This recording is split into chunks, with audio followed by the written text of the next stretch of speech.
Olá pessoal do Ler e Cuidar-te. Eu hoje trago para vocês como convidado o Dória Garque, com quem eu faço uma terapia de alinhamento corporal, no qual ele é especialista. Eu já trouxe aqui ele antes, já falou do seu método, tem os vídeos para vocês assistirem. E hoje eu vou fazer algumas perguntas para ele. Dória, se apresenta para o nosso público em primeiro lugar. Olá a todos, eu sou Dória Garque, trabalho como terapeuta corporal holístico, numa visão própria de um método chamado alinhamento corporal, que desenvolve aí um olhar total do corpo, além das relações somáticas e emocionais. Esse é o meu trabalho, tentar colocar as pessoas para funcionar um pouco melhor, resolvendo questões aí mecânicas, emocionais, comportamentais e assim vai. Dória, o que eu gostaria de te perguntar, eu falo com muitas pessoas, dou aulas particulares e às vezes eu vejo que os meus alunos eles estão adoecendo mais e quando eu converso com eles um pouquinho, eles falam, eu tô com, sei lá, dor na coluna, travei nas costas, super jovens, e eles dizem, é a postura. Mas é muito mais do que isso, né, Dória? Eu gostaria de saber de você como é que está o comportamento como é que está nessa fase pós-pandemia, como é que está o comportamento humano em geral, essas polaridades, esses extremismos todos. Eu queria que você discorresse sobre isso. Bem, a questão do corpo humano, ele envolve muito mais do que somente mecânicas de uso, né? Mecânicas seriam levanta o braço, abaixa o braço, pensa na musculatura das costas, no abdômen, isso são mais ou menos as referências que as pessoas usam. Mas para que isso tudo funcione em harmonia, existe um indivíduo por trás disso. E esse indivíduo nasce na condição emocional, na condição mental. Então tudo que se processa, toda a minha história, todas as minhas escolhas, elas vão estar diretamente ligadas à minha saúde. Então quando você fala alguém que pode estar sentindo uma dor nas costas, isso pode vir claramente, óbvio, por uma falta de uma musculatura que apoie um determinado ponto do corpo, que libere um determinado nervo, enfim, uma sequência de coisas. Mas isso pode também vir por um processo de somatização. Esse indivíduo já chegou num padrão de movimento próprio consigo mesmo que ele impede o funcionamento de maneira correta. Como se o corpo o dia inteiro ficasse falando, olha, você precisa resolver lá aquela questão, quer seja com um parente, quer seja com o amor da sua vida, quer seja com o trabalho, ou seja, as questões que estão realmente pontuando a existência desse indivíduo. Então, isso é o que leva a maior parte das pessoas a essas condições paralelas às questões mecânicas. As duas existem em comum acordo o tempo todo, uma sustentando a outra e vice-versa. Quanto à questão pós-pandemia, o que eu pude observar é que o medo, né, que foi gerado, o medo que foi levado, e aí por questões particulares também cada um enfrentou isso de uma maneira, mas esse medo anestesiou um pouco as pessoas, né? E trouxe aí essa relação que já se sabia, já se esperava, até astrologicamente, de um extremismo, né? Esse local onde o meu é o certo, o seu é errado e assim vai. Esse local também é um local muito perigoso, né? Porque os extremos eles não levam a um caminho do meio, nunca, né? Tá cada um puxando para o lado. Então o que eu observo muito nas pessoas é um pouco desse local de uma verdade única. E essa verdade única, ela é muito rígida, né? Ela é muito aguda. Então é preciso entender que os fluxos vão mudar, né? As pessoas mudam, eu mudo, você muda, as coisas mudam. E ter um pouco mais dessa questão parcial, né? Esse local de trabalhar uma parcialidade. Isso é muito difícil para as pessoas. Mas se formos buscar uma raiz por trás disso, a gente pode falar de uma grande insegurança, né? Quando eu estou muito inseguro, eu preciso defender muito rápido o meu território. Eu preciso dizer que eu estou certo, porque a verdade do outro, ou seja, a visão do outro, aí voltamos a melhorar a palavra, ela pode me ameaçar em mudanças. Então, quando eu estou inseguro, eu estou muito pouco provável que eu queira mudar, né? Então eu estou querendo me agarrar ali. Então o que eu percebo é que o ser humano nessa fase, e isso tem a ver com quantidade de informações, porque quem é que dá conta aí de tantas mídias sociais, de tanto olhares para a vida do outro, para fotos, para coisas, né, para referências, você agora tem que ver isso, agora você tem que ver aquilo, agora você tem que se posicionar aqui e ali, e você não conseguiu nem olhar para você ainda. Então o que eu observo é que tudo isso gera uma grande insegurança, uma instabilidade na resistência, né? Porque uma das coisas que todo mundo sabe é que vai morrer, né? Todo mundo aqui está sabendo que alguma hora isso aqui vai acabar. Quando você não tem esse tempo para organizar esse local de reflexão, do que eu estou fazendo, tudo isso ao redor te pega muito mais rápido. É como se fossem umas iscas assim fáceis para você ir lá comer, né? Então isso vai transtornando o indivíduo e um dos reflexos desse transtorno é essa insegurança que leva a essa agressividade, que leva ao extremismo, que leva a um único ponto de vista, só o meu é aceito, e que é mais ou menos o que a gente vê hoje. E obviamente interfere na qualidade corporal, né? Na medida em que eu não consigo olhar para mim, mas eu consigo olhar para mim através de uma mídia, quer dizer, aquilo não é bem, né? Não é minha verdade, mas eu estou ali fotografado, ou é a vida do outro, ou é o que o outro comentou, e tudo isso a gente sabe que tem filtros, né? Tem números, né? Tem algoritmos trabalhando para te levar para isso, né? Você clica aqui de manhã procurando uma coisa, à tarde parece quantas das mesmas ao seu redor. Isso te abstrai da possibilidade de você olhar para você mesmo, né? Então o que eu penso hoje é que nesse local da pandemia, onde houve um interesse mundial numa resolução de caso que seria a questão da vacina ou do tratamento, ao mesmo tempo houve uma histeria, um afastamento do indivíduo para si mesmo, porque as notícias eram muito mais importantes, os casos eram muito mais importantes. Então o que eu observo hoje como terapeuta é isso. Ainda falta um local de sentar com o próprio indivíduo. O que eu quero da minha existência? O que eu quero para mim? Quem sou eu? Por que eu acordei? Por que eu fui trabalhar? Por que eu namorei? Por que eu dormi? Esses lugares ainda são do indivíduo. E quando esse indivíduo chega mais perto desse local, o que acontece é uma certa calma, né? Uma certa tolerância à diversidade. E não porque eu vou torcer para um lado ou para o outro, mas porque eu vou ter uma calma perante a situação. Eu penso basicamente assim nesse momento. Uau, que aula! Basicamente, a grosso modo, Dória, você está dizendo que esse extremismo, eu nunca tinha pensado nisso. Nós estamos como que num mecanismo de luta ou fuga, né, de sobrevivência. Sim. E é bem interessante que você diz, no sentido, e vejo também, observo, eu mesma passei por isso, o isolamento fez com que a gente tivesse que se olhar, parar, se olhar e a nossa dor e confrontar nos confrontarmos com os nossos fantasmas, com a nossa dualidade. Isso é extremamente difícil, acho que para todos nós, né, Dória?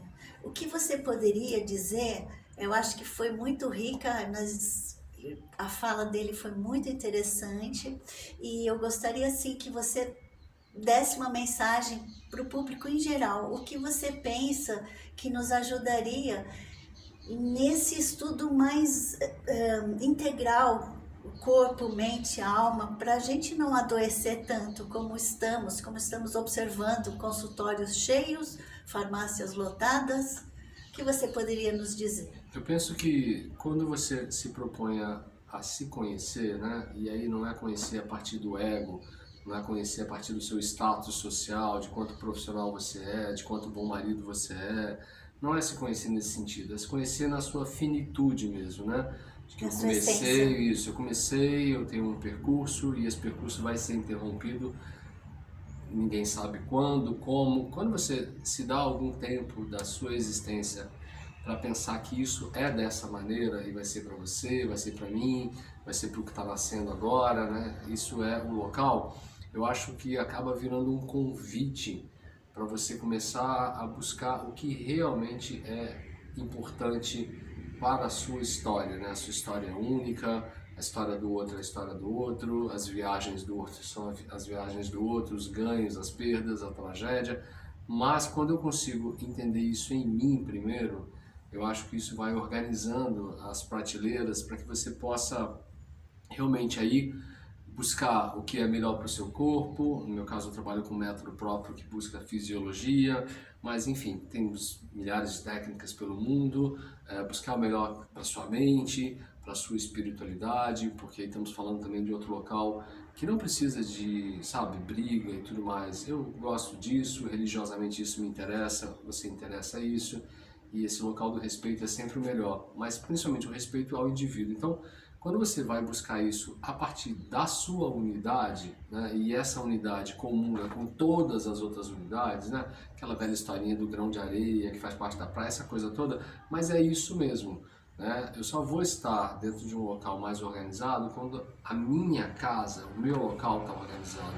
E aí o conflito ele vai ser completamente desnecessário, porque o conflito muitas vezes é mais essa insegurança do que eu quero ser, ou do que eu como quero ser, e aí obviamente eu preciso puxar o outro para essa briga, né? Porque se eu conseguir derrotar o outro, é como se eu estivesse me edificando aqui, me colocando num pedestal. E, na verdade isso não é bem assim, né? Eu acho que a ideia é olhar para si mesmo, olhar o que você fez com o seu corpo ao longo dessa história. E aí nós estamos falando de erros e acertos, porque todos são ótimos, os erros são tão bons quanto os acertos, as falhas são tão bacanas quanto os acertos, né?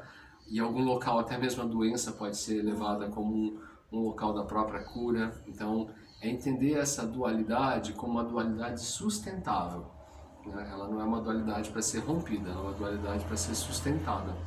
Quase que um pouco daquela questão com Shiva, né? Que destrói, mas que constrói, né? Destrói para construir. Então eu acho que nesse local o que eu penso como indivíduo, no investimento que eu faço a mim mesmo e como terapeuta tentando levar alguma coisa para as pessoas, é oferecer caminhos, né? Essas fórmulas muito mágicas, todo mundo muito pronto para dizer faça assim, faça assado, isso para mim não funciona. Eu acho que eu posso falar do meu exemplo. Olha, eu fiz isso, eu passei por aqui. Talvez você não vá passar por aqui, talvez você vai passar por lá e tudo bem também. Né? Essa história ela é particular, ela não é de matéria de escola, né? Não é todo mundo tem que aprender do mesmo jeito. Eu penso que isso não funciona. Então o que a gente vê nessas defesas todas são caminhos muito postulados, né? Siga isso que vai dar certo, faça isso. Então é um monte de imperativos, né? Na mídia, muita coisa imperativa, faça né? isso, faça aquilo, faça assim, faça assado. E eu acho que nesse local as pessoas acabam ficando um pouco mais tontas, né? Atordoadas, porque esse cérebro não dá conta de filtrar tantas informações ao mesmo tempo e processá-las. Porque o problema não é nem filtrar, mas é processar. Como que você processa essa quantidade de informações que são trocadas diariamente, né? Então, basicamente, eu penso que o adoecer passa por isso. Lógico que eu não sei o meu destino bioquímico, eu não sei se meu corpo vai apresentar alguma coisa daqui a 5 anos, 10 anos. Eu estou no mesmo local que você, no mesmo barco, de uma existência que vai ser finita. Como ela vai ser finita, não sei. Mas esse diário, esse calmo diário, esse local de tentar viver um dia de cada vez e, principalmente, assumir o que sente, né? Eu não sou obrigado a amanhecer feliz, tá à tarde feliz e à noite feliz, né? E se eu faço o oposto, tipo de manhã eu tô feliz, à tarde eu tô triste... Aquela positividade tóxica, né? Isso, eu não sou bipolar, eu sou apenas um indivíduo, né? E eu acho também que quanto mais rápido eu tento exercitar isso pra mim, eu consigo externar o que eu tô sentindo, quer seja por qualquer motivo, algum momento da minha existência aqui que me jogou num trauma lá da minha adolescência, lá da minha infância. Se eu consigo trazer isso para cá agora e falar sobre, gesticular e me espernear, eu não vou fazer isso um volume interno. Esses volumes internos são muito perigosos. São as pessoas que estão vivendo em condição de crescer esse volume a cada dia, porque não resolvem a situação, né? Quer seja no trabalho, quer seja no casamento, quer seja o que for. Isso é preciso que tenha um funil, que você consiga trazer alguma coisa para fora e aí filtra. Se você fica nesse local só postergando sentimentos, não dá muito certo. Então acho que sentimento é uma coisa que você vive, eu prezo muito por isso no meu trabalho. Você vive agora esse sentimento, daqui meia hora pode ser outro, daqui 2 horas pode ser outro, mas você viveu, você cumpriu isso, então tá tudo certo. O problema é tentar ou enlatar isso, né, essa felicidade contínua o tempo todo, nessa ditadura dessa felicidade contínua o tempo todo, que é muito ruim, ou ser direcionado a partir do que o outro pensa só.